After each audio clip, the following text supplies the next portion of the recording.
Well, looks like we are live. Ryan here, setthepacetriathlon.com, posting live in the Ironman 70.3 Des Moines Facebook group that I am the admin for. I know we've got a lot of people in here. I just did the race this year, 2024. I've done the full and did half the first year, which technically it was supposed to be 2020, then turned 2021. Then it was delayed because of storms and ended up being a full swim for a 1.2 mile swim. I think the bike was short about 30 miles, and then we did the full half marathon. It was wretched, horrible, hot, humid, all the things, but survived, got through, got done. But I wanted to come back and kind of get back to my roots here. I'm looking at one screen. If you got comments, write them in the comments. I'll see them if you got any questions or anything. But I'm going to start getting a lot of questions already as far as getting athletes on board for next year, and kind of the questions of where either I've signed up for the first 7.3 of my life, where do I need to start for training wise, up to I did it last year, I want to get better, how do I get better in the off season. So now is the time, the time of this recording is August 14th, 2024. So you got August, September, October, November, December, January, February, March, April, May, June. So you got about 11 months, which works perfectly for how I set up my training personally, how I set up for my athletes. Usually about a 4 to 5 month off season and about a 4 to 5 month build up to race day. As you see in the background, this is the Training Peaks plans that I have built. This is specifically just an off season plan. It is not for a race in particular. But I just kind of post in the group to give you guys kind of an idea where you should be at, where you should look at for your training, kind of ideas to help you get along. I'm going to post a poll in here later, if this is the first 70.3 you're doing, your second and third trying to do better, or your advanced athlete, because that kind of determines which plan I'm looking at and talking about for the most part. If you're a beginner, your off-season plan is going to look drastically different. Your swims are not going to be up to 2,000 yards right off the bat. If this is your 15th 70.3 and you want to get better, you might start off with 3K swims already. Just kind of going into either build mode or maintenance mode. I know me personally, I only did a 70.3 in June, so I have a marathon in October that I'm aiming for. Other than that, I don't really have any other. I have a few little shorter distance triathlons that I'm still training for, but I don't have the big, huge boulder like 70.3 Des Moines will be in 2025 that I'm signed up for in June. So I need to get myself ready for that, and this is how I keep engaged and keep on a path, keep on a plan to make sure that I'm ready to hit when the actual plan comes live. Usually about January is when I really start ramping up things to get ready for a race, especially in mid-June, like Des Moines 70.3 in 2025 will be. So I'm going to just dive into until I start seeing questions, or I'm going to, like I said, post a poll in here to see where you guys are at in your training, as far as if you're a first timer, a third or fourth timer, want to get better, that type of thing, because that would kind of dictate what I go through and talk about as far as where your training should be. Hopefully do it on a weekly basis. We'll see where this goes. Just going to put this out there and help anybody coming along and wanting to do the 70.3, especially in Des Moines. Like I said, I've done the half, complete half one time, a modified half one time because of weather, and I've done the full in Des Moines. So I live in Kansas City, so it's about 3.5 hour drive, so it's really close, really convenient to go up there and do it. 2024 is perfect. Got just a little bit touch warm on the run, but really it was wetsuit legal, perfect for the swim. Only part was the sun was in your face just for a little bit. The bike ride was great. There was a few little issues with roads here and there, but nothing that was really detractor overall. It was great bike ride. And the run was great. It was a modified, revised course of what they've done in the past, and I really liked it. And hopefully they keep everything the same for 25. And we'll see as they start dropping the courses and all that. So we're going to dive into where should you be at in your training. So we're going to take this as if you're starting your off-season plan right now.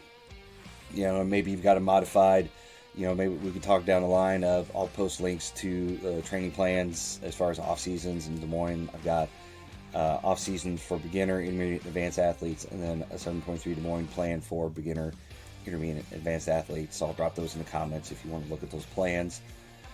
As you can see on the screen, my plans are built in Training Peaks for now. I also do TriDot, so if you want to learn more about TriDot, I'll be talking about that later too as well. But mostly we're going to talk about Training Peaks. It is a static plan, but if you're tech savvy and you've used Training Peaks before, you know about setting your zones and your thresholds and all this other stuff. So the bikes and the runs are structured, bikes by power, runs by heart rate. So as you go through, the off season will focus on getting, it's less volume, but it's a little bit higher intensity in the workouts that you're doing. So the first week, you can see right here in the background, it's a bike test, a run test, and a swim test. So, and later I'll post, I've got spreadsheets where you can track this information. So you can track your zones, you can recalculate your zones, put them in Training Peaks, and recalculate everything, because all these workouts will build workouts based off of your information personally. So everybody can see the same workouts, but when it comes down to your watch, if your FTP is 150 and somebody else is at 200, your zones and your targets will be a little bit different per person. So that's something unique about the Training Peaks plan, and to keep some structure in there. I know Training Peaks has gotten to the point where they structure the swims as well. I just have not had time to go in. If you look at just example of one of my swims, hopefully this is a good one. There is unfortunately I clicked it off, makes for great. So you can see here is a link to a PDF of the swim workout. So I've got the title and what distance you should do, and then you download the PDF. You can print it. I always print mine. I have them by poolside anyway. I don't go off of my watch or my phone or whatever. So I'm just old school like that. I like to print my swim workouts and have them by poolside and put them on the kickboard and just roll in when I'm done. So it's in there. And then when you've got structured workouts, if you look in here, they are structured. You can see the fitness test, zones, and Garmin. So I've got videos of how you get this information into your Training Peaks, your Garmin, all that kind of fun stuff. But it'll have the workout details here, and it'll also have it structured so you can put it on your watch, your Garmin, whatever you're running by, and it just brings it on. And if you got Garmin synced, Zwift, Ruby, whatever, all these workouts will come over automatically, so you'll be sitting pretty for that. So that's just kind of a back view, kind of the technical aspects of the training plans that I put together. So again, if you got any questions, put them in there. I'm always looking over at the comments. If I don't see any questions, I'm just going to go on with my directives of what I want to get out of this video to hopefully get you guys on the right path. Like I said, I think the key is if you signed up for Des Moines 7.3 in 2025, at time of this recording, it's in August, mid-August, you need to be getting on some sort of structure at some point. Do you need to be doing this kind of volume? No.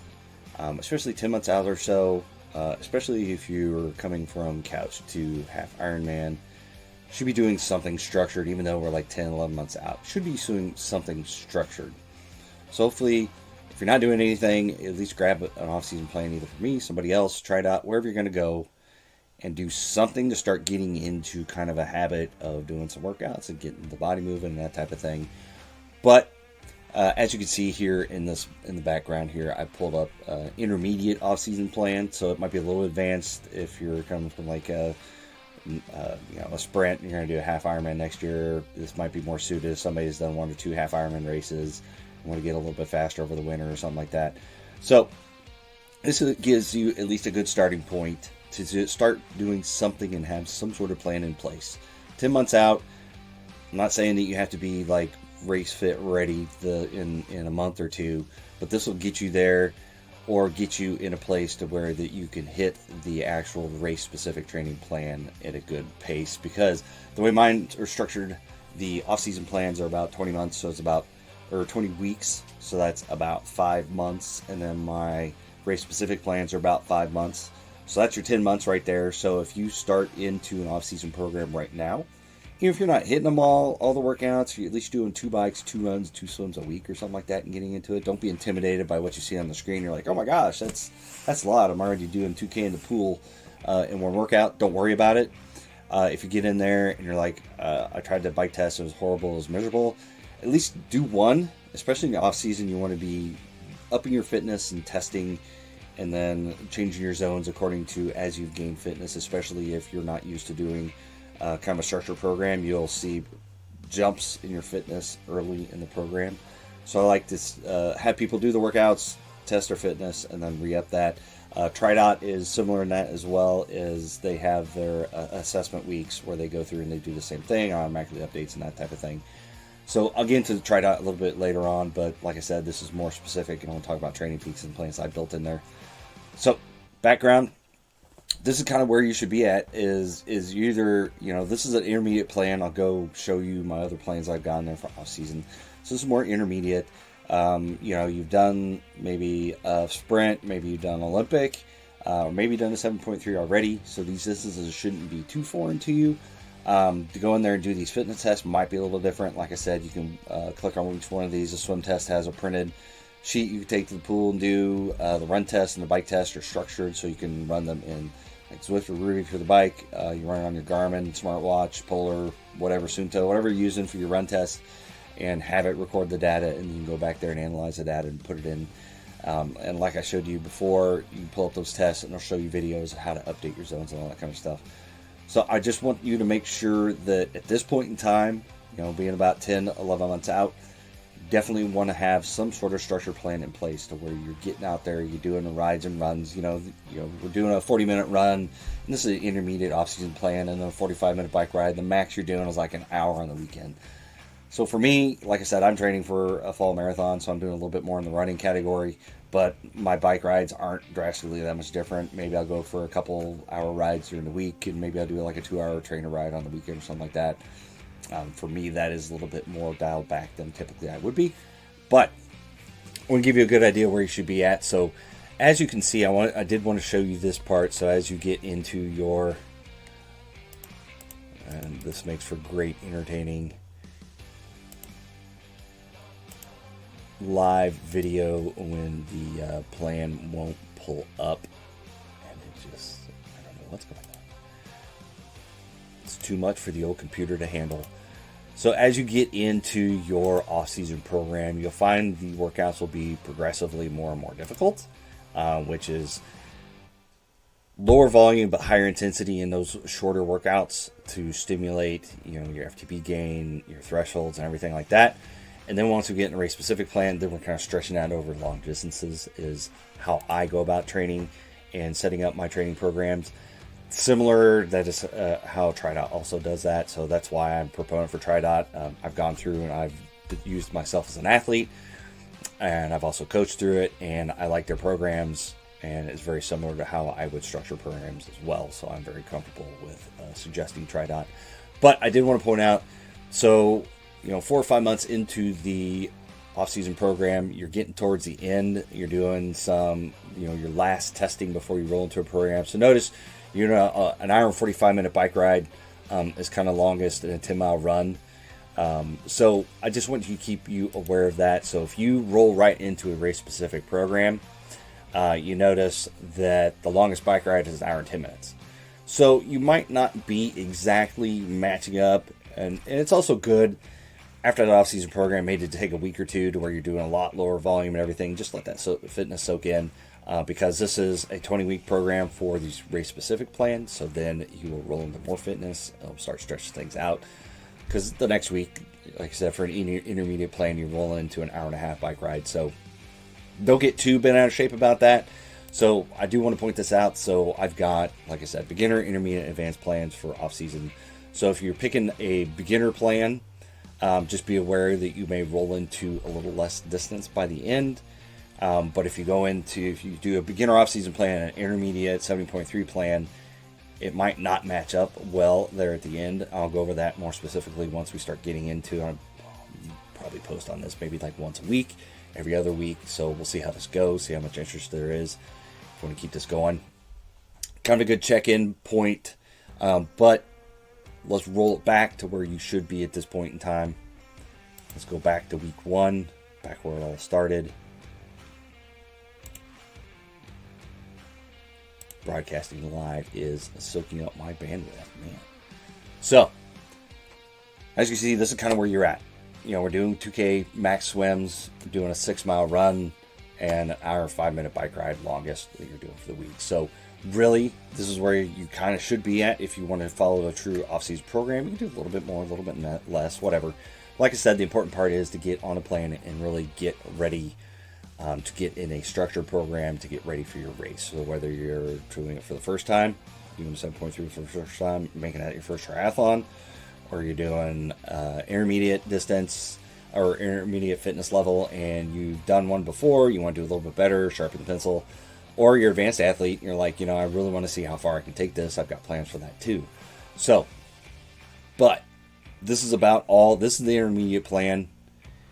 Dare I load the advanced plan to see what that start looks like, see if it won't bog down my internet. And survey says it's getting there. It's thinking about it. Almost. Stay with me. There you go. All right. So you're going from an hour and a 5-minute bike ride to an hour and 30. So the advanced plan really isn't like drastically different. You're doing 2,500 swims instead of 2K or something like that, and you're still doing a 6-mile run on the weekend. So the advanced plan is not much different. But if you're an advanced athlete, maybe this is a little bit more dialing back a little bit more than you wanted to. So maybe you can start the plan a few weeks later into the program. But the biggest thing is, like, this one doesn't start immediately testing your fitness, but we do get into it into the 4th week. So maybe you can pick it up the 4th week, do your fitness tests, see where you're at, maybe done your races, and maybe you can see where that fitness has either dropped off or where you're at. Maybe you want to sustain that and jump into a program, something like that. So this, I just wanted to kind of do a post because I've seen a lot of questions. I'm signed up. I don't know where to start, whatever. Training plan, this is where to start. As we get more questions, I'll do more polls in the group. We'll find out what more information you guys want to talk about and that type of thing. We'll see where this goes. See if this is something that we want to keep continuing. See if it adds value to you guys. If it doesn't, then we'll move on and do something else and let you guys chat about the race. Whatever you want to do in the group. But I did want to point out, so if you do want one of the Training Peaks plans, like I said, I do Training Peaks and TriDot. You can go to my website, setthepacetriathlon.com, learn more back there. Or if you want to Training Peaks and you want to see one of my plans, you can go to Training Plans, you can go to Triathlon. I've got a few running ones in there, but my focus is mostly triathlons. So in here, you can conveniently search for any plans. You'll see someone else pop up at the top of the list. You can type in my name if you want to. Keep thinking about it, keep thinking about it, keep thinking about it, keep thinking about it, keep thinking about it. You could do structured plans only, so mine have structure to them. So you'll see pretty much all the plans I have in there will pop up. So most of mine are under $30, so it's not anything crazy. You can do, let's do Des Moines. You want to see specific races. You notice there is one down here, but mine are usually going to be on the lower end. So the bestseller for my Des Moines plans are the intermediate distance. So we've got 24, and 20 weeks. So, well, I take that back. So these are for the full distance when they did have the full distance, but they don't have the full distance right now. Maybe they'll bring it back, who knows. But intermediate is one of my better sellers for the half distance. So the advanced plans, I got a beginner plan in there. So you can look up these plans. This is where they are in Training Peaks. So if you want to follow along with what I am talking about and you want to do one of the plans, you can jump in there, and then when you got questions, you can post them in the group or you can email me, whatever. So these are the plans that I have for Des Moines, but if you want to find more information, you can click on my profile. Like I said, I'll post these all in the comments. So I've got advanced plans, beginner plans, intermediate plans for Des Moines and for off-season programs. If you wanted to search my plans, I do the handy search feature where I got off-season. I got half-distance triathlon, 20 weeks to advanced. I've got beginner, half-distance. We've got intermediate. So you can go through and you want to see my plans, you want to see what I'm talking about. Like I do is go to my profile and search up my triathlon plans, and you can see anything I got out there. Notice some things are a little bit cheaper than others. These are kind of my older plans, but the more advanced plan or more current plans are these right here. So again, I'll post those in the comments. So hopefully that will give you guys an idea of where you should be at. Again, I'll probably talk about intermediate. Maybe I'll do a poll to see where a lot of people are at, if they're intermediate, beginner, advanced, what fitness level you're starting at, kind of to serve the biggest audience in the group. I didn't see any questions pop up live, so I'm going to put this recording on YouTube and I'll post it in the group later if you want to watch it again. Hopefully this helped you out. If you got any questions, put them in the comments. Like always, I'm here to help you guys out. Not getting really anything out of this, but I'm hoping to get some partners to give some swag, to maybe we can do a few little giveaways or something like that during future discussions about where you should be at in your training. So again, hopefully helped you out. I'm Ryan, setthepacetriathlon.com. Check us out. See you in the next video.